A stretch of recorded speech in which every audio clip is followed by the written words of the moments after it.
بابا نے سر اٹھایا اور عمر کی طرف دیکھا، کہنے لگے جب وقت آئے گا تو تمہیں خود ہی پتہ چل جائے گا۔ عمر نے پہلے تو کچھ کہنے کے لیے منہ کھولا، پھر کچھ سوچ کا منہ بند کر لیا۔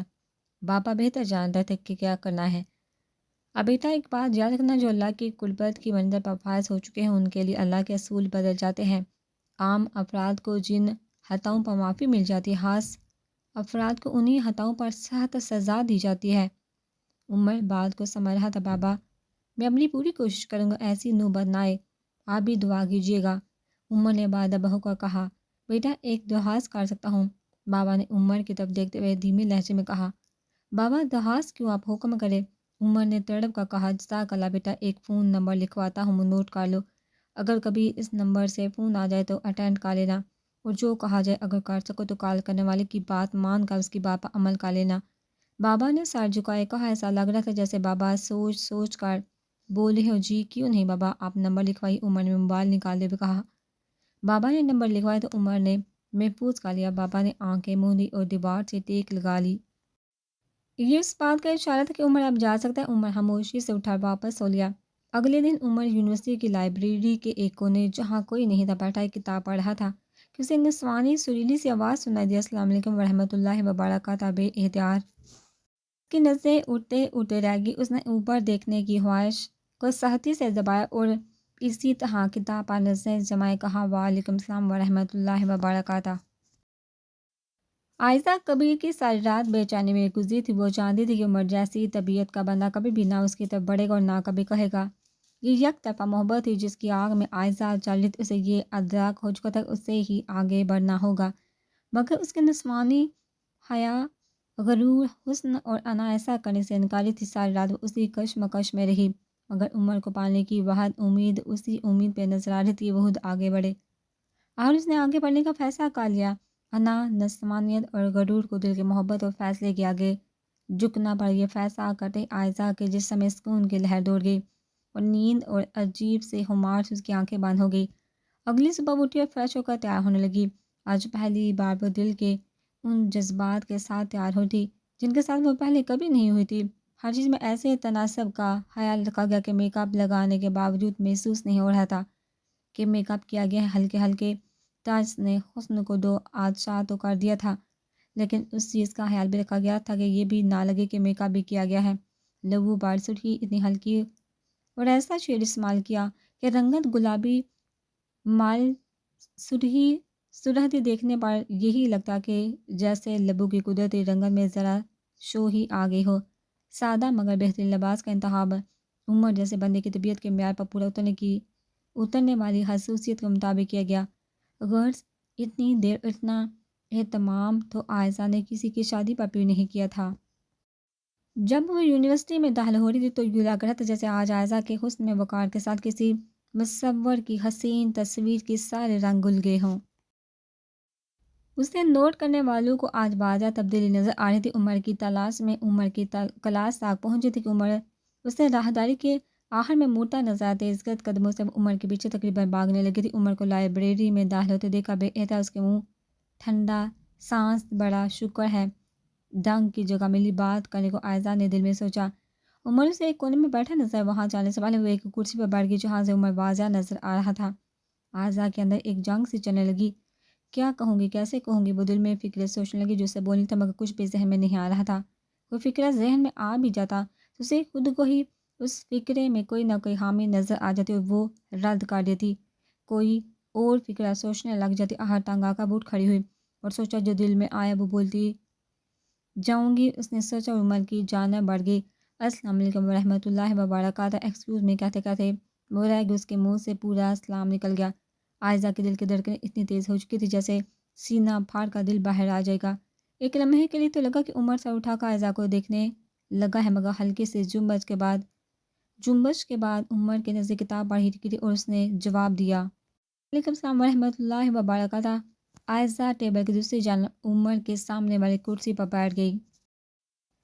عمر کو اپنی طرف نہ دیکھنے پر عائشہ کو حیرت اور مایوسی ہوئی، مگر وہ تو سوچ کر آئی تھی آج کہہ کر دل کا بوجھ اتارنا ہے۔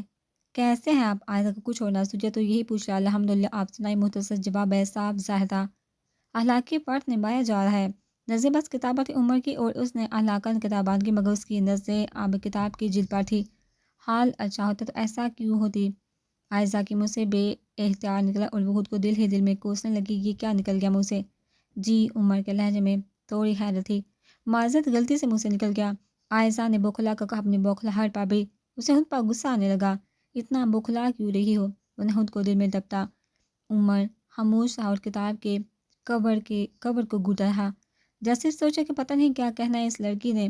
عائزہ چپ ہو گئی، اسے سمجھ نہیں آ رہی تھی وہ کیا بولے، کس طرح دل کی بات کرے۔ تھوڑی دیر خاموش رہی تو دل ہی دل میں پھر خود کو کوسنے لگی، اب چپ کیوں ہوں، بولو کچھ۔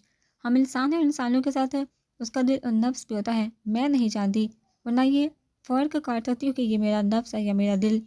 آپ شاید مجھے نہیں جانتے، میرا نام عائزہ کبیر ہے۔ میں اپنے بارے میں کیا کہوں، آپ بس دوسرے اسٹوڈنٹ سے میرے بارے میں پوچھ لیجیے گا، آپ کو میرے کردار کے بارے میں پتہ چل جائے گا۔ ایک مشرقی عورت جو صحیح معنی میں مشرقی ہو اور مشرقی روایات کا پاس رکھتے ہو، اس کے لیے یہ کام نہایت مشکل ہے جو میں کرنے جا رہی ہوں، لیکن میرے پاس کوئی اور راستہ نہیں بچا، اس لیے میں مجبور ہو کر آپ کے پاس آئی ہوں۔ آپ سے اپنے دل کی بات کر کے دل کا بوجھ ہلکا کرنا چاہتی ہوں۔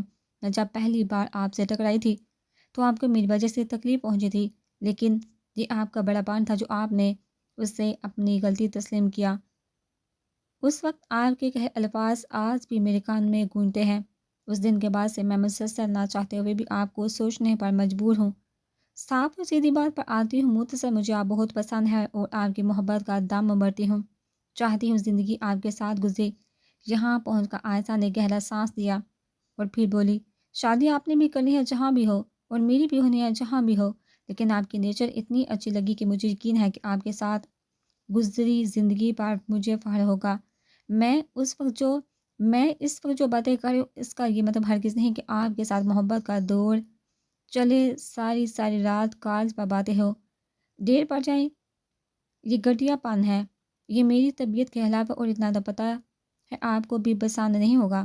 میں بس اتنا چاہتی ہوں آپ میری اس تمنا کا جواب دے دیں۔ اگر آپ کا جواب ہاں ہوگا تو سمپلی آپ اپنے والدین کو میرے گھر بھیج دیجیے گا، وقت چاہیے تو وقت لے لیجیے گا، اسی دوران ہمارے درمیان کوئی رابطہ نہیں رہے گا۔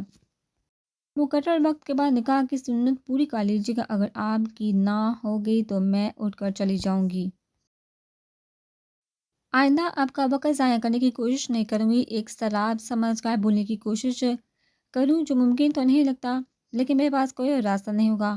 آپ کو بس اپنے بارے میں اتنا کہوں گی کہ میں آپ کو ہر طرح سے خوش رکھنے کی کوشش کروں گی، اور مگر عائشہ اور سے آگے نہ بول سکی، اس کی آواز بڑھا گئی۔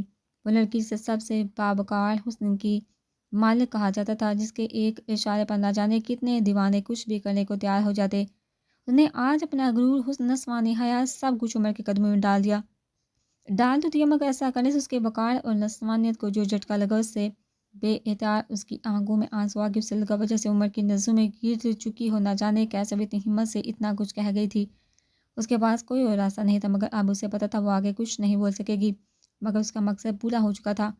عائشہ کو خود پر قابو پانا مشکل ہو رہا تھا، اس نے ہونٹ بھینچ کر خود پر قابو پانے کی کوشش کی، مگر آنسو کے تھے کہ عمر کر بپھر کر آنکھوں کے کناروں سے اترے اور رخسار پر بہنے لگے۔ شکر ہے صبح کا وقت، ویسے ہی لائبریری میں آمد و رفت ابھی شروع نہیں ہوئی تھی اور وہ بیٹھے ہوئے ایک کونے میں تھے۔ عمر بات چپ طاری ہوگی، خاموشی سے سن رہے تھے۔ عائشہ کے چپ ہونے پر ایک لمحے کے لیے عمر کے سر کو جنبش ہوئی، اچانک عائشہ کی طرف دیکھنے کی خواہش کی لہر اتنی شدت سے اٹھی کہ بے اختیار عمر کی نظریں اوپر اٹھنے لگی تھی، لیکن خود پر بے حد قابو پا کر اس لہر کی شدت کو برداشت کیا۔ اسے بابا کی بات یاد آئی، عام افراد جو خطائیں کریں اور وہ معاف کر دیں، خطائیں وہی خطائیں خاص افراد کرے تو اس کی انہیں سزا دی جاتی ہے۔ ایک مرتبہ رابعہ بصری سے پوچھا کہ کیا آپ شیطان سے نفرت کرتی ہیں؟ رابعہ بصری نے جواب دیا کہ خدا کی محبت نے میرے دل میں اتنی جگہ ہی نہیں چھوڑی کہ اس میں کسی اور کی نفرت یا محبت سما سکے۔ عمر نے سوچ کر جواب دیا، پھر کہنے لگا، وہ ولایت کی اعلیٰ درجہ پر فائزی، میرا کہنے کا مطلب ان سے برابری نہیں، لیکن ان کی یہ بات میرے دل پر ہتھوڑی کی طرح لگی ہے۔ میں کوشش کر رہا ہوں کہ اپنے دل کو بھی ایسا ہی بنا سکوں، اس مقام پر میں کسی دنیاوی چیز کی محبت کو اپنے اوپر حاوی نہیں ہونے دینا چاہتا۔ عمر نے جواب دیا۔ عائشہ جس کے آنسو خاموشی سے بہہ رہے تھے خاموش بیٹھی سن رہی، لیکن یہ بھی کہا گیا ہے کہ حدیث کا مفہوم ہے کہ نکاح کرنے سے آدھا ایمان محفوظ ہو جاتا ہے، اور اسلام میں رہبانیت کو اپنانے سے سخت منع کیا گیا، دنیاوی ضروریات کو بھی ساتھ لے کر چلنا پڑتا ہے۔ میں بھی کچھ نہیں کہہ سکتا، اس معاملے میں اپنے بزرگ سے رابطہ اور مشورہ کروں گا، وہ بہتر گائیڈ دیں گے۔ عمر نے کرسی سے کھڑے ہوتے ہوئے کہا، ہوتے ہوئے احتیاط عمر کے نزدیک ایک پل کے لیے عائزہ کی بھی کی آنکھوں پر پڑی، مگر عمر نے فوراً نظریں ہٹا لی۔ جاتے جاتے عمر نے عائزہ سے کہا، آپ کا پاتن بہت اچھا، لیکن اس باطنی اچائی کو اپنے ظاہر میں بھی لے کر آئیے۔ عمر نے کہا اور باہر کی جانب چلنے لگا۔ عائزہ خاموشی سے وہیں بیٹھی عمر کو دیکھتے ہی، خلا ذرا راشد آپ سب ایک کمرے میں بیٹھے سب۔ جب راشد کے پاس بابا جانی کی کال آئی، راشد فون سن کر اٹھا، فون اپنی جگہ سے اٹھا اور کہنے لگا، بابا جانی نے بلایا ہے، آپ کو فوراً پہنچنا ہے۔ وہاں کہاں؟ خلا نے پوچھا۔ پتہ لگ جائے گا، راشد نے کہا۔ چند ہی منٹوں بعد وہ سب ام ہانی اور عبید سمیت انجانی منزل کی طرف رواں دواں تھے۔ راستے میں سب نے بہت پوچھنے کی کوشش کی وہ کہاں جا رہے، مگر راشد نے کچھ نہ بتایا۔ آخرکار وہ شہر کے ایک کونے میں بنی نئی سوسائٹی کے وسیع اور کوٹھی میں جا پہنچے۔ راشد کے ساتھ چلتے وہ ایک کمرے میں پہنچ گئے۔ کمرے کے اندر ایک دیوار میں ایک اور دروازہ تھا۔ دروازہ کھول کر وہ آگے بڑھے تو ایک شیشے کے کیبن میں جا پہنچے۔ یہ کیبن ایک بڑے ہال کا حصہ تھا۔ ہال کے ایک سائڈ پر رنگ دار شیشے کا یہ کیبن بنا ہوا تھا، جو اس کو ہال کی باقی تمام سیٹوں سے الگ کرتا تھا۔ شیشے کے کیبن کے دو دروازے تھے، ایک ہال میں کھلتا تھا اور ایک کمرے میں۔ کیبن میں جا کر راشد نے ایک سیٹ سنبھالی اور باقیوں نے بھی راشد کے اشارے پر سیٹیں سنبھالی۔ سامنے اسٹیج پر ایک ٹیبل رکھا ہوا تھا، جس پر 5 لیپ ٹاپ رکھے تھے، 3 لینڈ لائن اور نہ جانے کتنے سیل فون پڑے تھے۔ اس ٹیبل کے پیچھے ایک کرسی پر بابا جانی بیٹھے تھے۔ لیپ ٹاپ پر کچھ کرنے کے بعد وہ ایک ایک کر کے موبائل فون پر کچھ کر کے اس طرح سیٹنگز کر رہے تھے کہ موبائل فونز کے کیمروں کا اسٹیج کے پیچھے دیوار اور روسٹرم کی طرف رہے۔ اس کام سے فارغ ہو کر وہ اٹھے اور روسٹرم کے پیچھے جا کر کھڑے ہو گئے۔ السلام علیکم ورحمۃ اللہ وبرکاتہ، انہوں نے کہا تو نہال اور لیپ ٹاپس اور موبائل سے جواب اسلام اور سلامتی کی آوازیں گونجنے لگی۔ ہولا نے چونکا کیبن کی دیوار سے جھانکنے کی کوشش کی تو اسے تقریباً آدھے ہال کی کرسی پر مختلف سائے نظر آئے۔ ہال کی ایک سائڈ پر خواتین نقاب کی بیٹھی تھی اور دوسری سائڈ مرد۔ ہولا کو حیرت ہوئی کیونکہ مرد بھی نقاب لگائے بیٹھے تھے اور یہ سب مرد وزن ایک دوسرے سے 2 کرسیاں چھوڑ کر بیٹھے تھے، شاید اس لیے کہ کوئی ایک دوسرے کو نہ جان سکے اور شناخت نہ ہو سکے۔ ایک لیپ ٹاپ کی اسکرین کی تھوڑی سی جھلک دکھائی دی تو ہولا نے دیکھا اس لیپ ٹاپ کی اسکرین بہت ساری چھوٹی اسکرینز میں تقسیم تھی، ہر چھوٹی اسکرین میں نقاب پوش نظارہ ہے۔ وہ آن لائن ویب کو دیکھ رہے تھے، غالباً باقی لیپ ٹاپس اور موبائل فونز پر بھی یہی سلسلہ جاری تھا۔ آپ سب کو یہاں ایک خاص مقصد کے بلایا گیا ہے، مجھے امید ہے آپ سب میری ٹیم کے ممبرس ہونے کے ناطے اپنی پوری توجہ میری طرف رکھیں گے۔ بابا نے تمہید باندھے ہوئے کہا۔ یقین دہانی کی مختلف آوازیں ابھری۔ ہولا کو بھی انتہائی دلچسپی ہونے لگی کہ بابا ایسی کیا خاص باتیں بتانے جا رہے ہیں۔ آج سے ہزاروں سال قبل حضرت موسیٰ علیہ السلام کے زمانے میں جادو سیکھنا اور سکھانا عروج پر تھا۔ یہی وجہ ہے کہ حضرت موسیٰ کے موضوع کو فرعون جادو سمجھا اور تمام جادوگروں کو مقابلے کے لیے اکٹھا کیا۔ یہ سارا واقعہ آپ جانتے ہیں۔ اس دور میں سامری نام کا ایک بڑا جادوگر ہوا، جس نے سونے کا بچہ اپنا جو باتیں کرتا تھا اور بنی اسرائیل اس کی عبادت کرنے لگے۔ جب حضرت موسیٰ علیہ السلام 40 دن تک طور پر گئے، ان سب باتوں کا ذکر قرآن مجید میں بھی ہے۔ حضرت موسیٰ علیہ السلام کے بعد حضرت سلیمان علیہ السلام کو عظیم الشان حکومت عطا کی۔ اس دور میں بھی جادو عروج پر تھا، اس لیے سلیمان علیہ السلام نے جادوگروں کے خلاف مہم چلائی۔ جنہوں نے توبہ کی انہیں چھوڑ دی گیا، باقیوں کو سزا دی گئی۔ یہاں مختلف روایتیں ہیں۔ ایک روایت کے مطابق حضرت سلیمان علیہ السلام نے تمام جادو کے سفر، جادو سحر کا تمام ساز و سامان چھین کر اپنے کرسی کے نیچے دفن کروا دیا تھا، اور ایک روایت کے مطابق ایک جن حضرت سلیمان علیہ السلام کی شکل میں آ کر ان کی بیوی سے سلیمان علیہ السلام کی انگوٹھی لے کر تخت پر قابض ہو گیا تھا۔ کچھ دنوں کے لیے دوران اس نے جادو کا ساز و سامان حضرت سلیمان علیہ السلام کی کرسی کے نیچے دفن کر دیا تھا۔ واللہ عالم، حضرت سلیمان علیہ السلام کے بعد شیطان نے لوگوں نے مشہور کر دیا تھا کہ نعوذ باللہ حضرت سلیمان علیہ السلام کو جادو پر دسترس حاصل تھی، اس لیے وہ ایسی حکومت کر پائے۔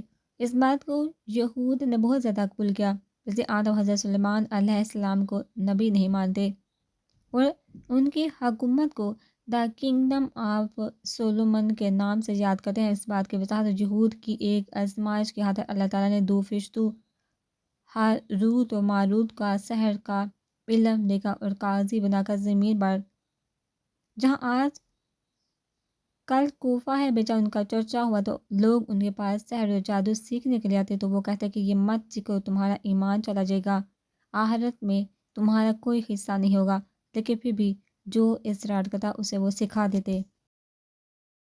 اسی حضرت سلیمان علیہ السلام کی صفائی اور ہاروت ماروت کے قصے کو قرآن کی سورۃ بقرہ کی ایک آیت 1 سے 2 میں یوں بیان کرتا ہے، اور انہوں نے اس چیز کی پیروی کی جو شیطان سلیمان کی بادشاہیت کے وقت بڑھتے تھے، اور سلیمان نے کفر نہیں کیا تھا لیکن شیطانوں نے ہی کفر کیا، لوگوں کو جادو سکھاتے تھے، اور اس چیز کی بھی جو شہر بابل میں ہاروت اور ماروت 2 فرشتوں پر اتارا گیا تھا، اور وہ کسی کو نہ سکھاتے تھے جب تک یہ نہ کہہ دیتے ہم تو صرف آزمائش کے لیے ہیں، تو کافر نہ بن پاس ان سے وہ بات سیکھتے تھے جس سے خامند اور بیوی میں جدائی ڈالے، حالانکہ وہ اس سے کسی کو اللہ کے حکم کے سوا کچھ بھی نقصان نہیں پہنچا سکتے تھے، اور سیکھتے تھے، اور جو ان کو نقصان دیتی تھی اور نہ کہ نفع، اور وہ یہ بھی جانتے تھے کہ جس نے جادو کو خریدا اس کے لیے آخرت میں کچھ حصہ نہیں، اور وہ چیز بہت بری ہے جس کے بدلے میں انہوں نے اپنے آپ کو بیچا، کاش وہ جانتے۔ یہاں پہنچ کر بابا جانی رکے اور ٹیبل پر پڑے پانی کا گلاس اٹھا کر پانی پینے لگے۔ تمام لوگ کم بہت یہ حیران کن باتیں سننے تھے، یہودی اس جادو کو سیکھنے میں پیش رہتے تھے۔ ہمارے نبی پاک صلی اللہ علیہ وآلہ وسلم پر بھی ایک یہودی عورت نے جادو کیا تھا جس کا اثر آپ پر ہو گیا تھا۔ اب آتے ہیں ایک اور چیز کی طرف جس سے کہتے ہیں تابوت سکینہ۔ روایت کے مطابق یہ حضرت آدم علیہ السلام کے ساتھ جنت میں آئے اور آخری زندگی تک آپ کے پاس ہی رہا، پھر بطور میراث یکے بعد دیگر آپ کو اولاد کو ملتا رہا، یہاں تک کہ حضرت یعقوب علیہ السلام کو ملا، اور آپ کے بعد آپ کی اولاد بنی اسرائیل کے قبضے میں رہا، اور جب یہ صندوق حضرت موسیٰ علیہ السلام کو مل گیا تو آپ اس میں تورات شریف اور اپنا خاص سامان رکھنے لگے۔ یہ بڑا ہی مقدس اور بابرکت صندوق تھا۔ بنی اسرائیل جب کفار سے جہاد کرتے تھے اور کفار کے لشکروں کی کثرت اور ان کی شوکت دے کر سہم جاتے، ان کے سینوں میں دل دھڑکنے لگتے، تو وہ اس صندوق کو اپنے آگے رکھ لیتے تھے، تو اس صندوق سے ایسی رحمتوں اور برکتوں کا ظہور ہوتا تھا کہ مجاہدین کے دلوں میں سکون اور اطمینان کا سامان پیدا ہو جاتا تھا، اور مجاہدین کے سینوں میں لرزتے ہوئے دل پتھر کی چٹانوں سے زیادہ مضبوط ہو جاتے تھے، اور جس قدر صندوق آگے بڑھتا تھا آسمان سے بشارت عظمیٰ نازل ہوا کرتی اور فتح مبین حاصل ہو جایا کرتی تھی۔ بنی اسرائیل میں جب کوئی اختلاف پیدا ہوتا تھا تو لوگ اسی صندوق سے فیصلہ کراتے تھے، صندوق سے فیصلے کی آواز اور فتح کی بشارت سنی جاتی تھی۔ بنی اسرائیل صندوق کو اپنے آگے رکھ کر اور اس کو وسیلہ بنا کر دعائیں مانگتے تھے، تو ان کی دعائیں قبول ہوتی تھیں اور بلاؤں کی مصیبتیں اور وباؤں کی آفتیں ٹال جایا کرتی تھی۔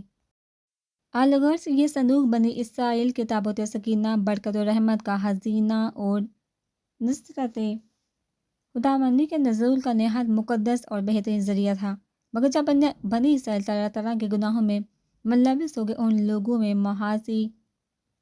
معاصی و طغیان اور سرکشی و عصیان کا دور ہو گیا، تو ان کی بدعمالی کو نحوست سے پر خدا کے یہ غضب نازل ہو گیا کہ قوم عمالقہ کے کفار نے ایک لشکر جرار کے ساتھ ان لوگوں پر حملہ کر دیا۔ ان کافروں نے بنی اسرائیل کا قتل عام کر کے ان کی بستیوں کو تاخت و تاراج کر ڈالا، عمارتوں کو توڑ پھوڑ کر سارے شہر کو تہس نہس کر ڈالا، اور اس متبرک صندوق کو بھی اٹھا کر لے گئے۔ اس مقدس تبرک کو نجاستوں کے کوڑے خانہ میں پھینک دیا، لیکن اس بے ادبی کا قوم عمالقہ پر یہ وبال پڑا کہ یہ لوگ طرح طرح کی بیماری اور بلاؤں میں مبتلا کر دیے گئے، چنانچہ قوم عمالقہ کے 5 شہر بالکل برباد و ویران ہو گئے، یہاں تک کہ ان کافروں کو یقین ہو گیا یہ صندوق رحمت کی بے ادبی کا عذاب ہم پر پڑ گیا ہے، تو ان کافروں کی آنکھیں کھل گئی، چنانچہ ان لوگوں نے اس مقدس صندوق کو ایک بیل گاڑی پر لاد کر بیلوں کو بنی اسرائیل کی بستیوں کی طرف ہانک دیا۔ پھر اللہ تعالیٰ نے 4 فرشتوں کو مقرر فرما دیا جو اس مبارک صندوق کو بنی اسرائیل کے نبی حضرت شموئیل علیہ السلام کی خدمت میں لائے۔ اس طرح پھر بنی اسرائیل کی کھوئی ہوئی نعمت دوبارہ ان کو مل گئی، اور یہ صندوق ٹھیک اس حضرت شموئیل علیہ السلام کے پاس پہنچا۔ حضرت شموئیل علیہ السلام نے طالوت کو بادشاہ بنا دیا تھا۔ اسرائیل طالوت کی بادشاہی تسلیم کرنے پر تیار نہیں تھی اور یہی شرط تحری تھی کہ مقدس صندوق آ جائے تو ہم طالوت کی بادشاہی تسلیم کر لیں گے۔ چنانچہ صندوق آ کر بنی اسرائیل طالوت کی بادشاہی پر رضامند ہو گئے۔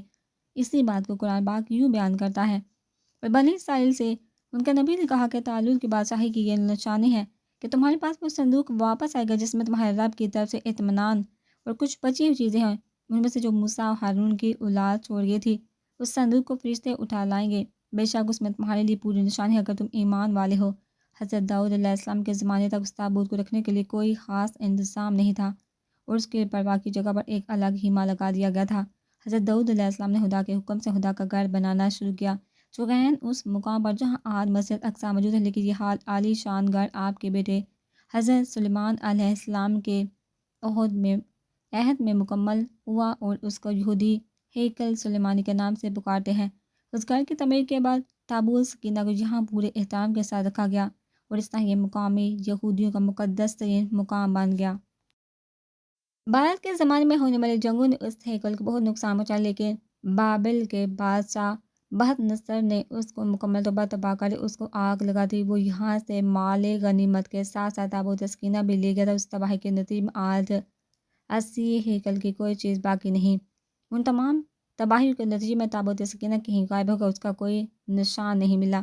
آج بھی بہت سارے ماہر آثار قدیمہ اور خصوصاً یہودی مذہب سے تعلق رکھنے والے ماہر اس کی تلاش میں سرگردہ ہے تاکہ اس کو ڈھونڈ کر وہ اپنی اسی روحانیت کو واپس پا سکے جو کبھی ان کو عطا کی گئی تھی۔ بابا یہاں پہنچ کر رکے اور روستم کے پیچھے سے نکل کر سامنے آ کر بولے، یہ سارا تو بیک گراؤنڈ تھا جسے سمجھنا ضروری تھا۔ اب آتا ہوں اس مقدس کی طرف، اس مقصد کی طرف جس کی خاطر یہ سب بتایا ہے۔ کبھی تم لوگوں نے سوچا ہے کہ یہودی مسجد اقصی کے پیچھے کیوں بڑے ہیں؟ پوری دنیا میں وہ جہاں چاہے عظیم الشان اپنا عبادت خانہ بنا سکتے ہیں، یا اسرائیل میں بھی ایسا کر سکتے ہیں، لیکن وہ ایسا نہیں کرتے کیونکہ وہ سمجھتے کہ حضرت سلیمان علیہ السلام نے اس جگہ بیٹھ کر جادو سے ساری دنیا پر حکومت کی تھی۔ ان کا ماننا ہے کہ تابوت سکینہ اور جادو وغیرہ کے ساز و سامان کتابیں اسی مسجد اقصی کی بنیادوں یا اس کے ارد گرد دفن ہیں، کیونکہ یہی حضرت سلیمان علیہ السلام کا محل ہوا کرتا تھا۔ اور اب وہ چاہتے ہیں کہ ان کے مسیحا جو حقیقتاً دجال ہے، اس کے آنے سے پہلے تابوت سکینہ وہ کتب اور ساز و سامان دریافت کرے اور ہیکل سلیمانی کو تعمیر کرے۔ لیکن سر کیا یہ ممکن ہے؟ کیا واقعی ایسا ہے؟ کیا واقعی وہاں یہ سب کچھ دفن؟ اچانک حال میں ایک آواز ابھری، یہ تو اللہ بہتر جانتا ہے، مگر میں کچھ اس سے متعلق واقعات اور دور حاضر کی گتھیاں سلجھانے کی کوشش کرتا ہوں۔ بابا نے پرسکون لہجے میں کہا، سن 1120 میں 8 افراد فلسطین اور ایک فوجی دستے میں شامل ہو گئے۔ انہیں نائٹ کہا جاتا ہے۔ انہوں نے اقصی کے نیچے کھدائی کی، کہتے ہیں ان کے ہاتھ کچھ ایسے دستاویز لگے ہیں جن پر دولت مند اور لوگوں پر سحر کرنے کے طریقے وغیرہ جیسے منتر اور دیگر تفصیلات لکھی تھی۔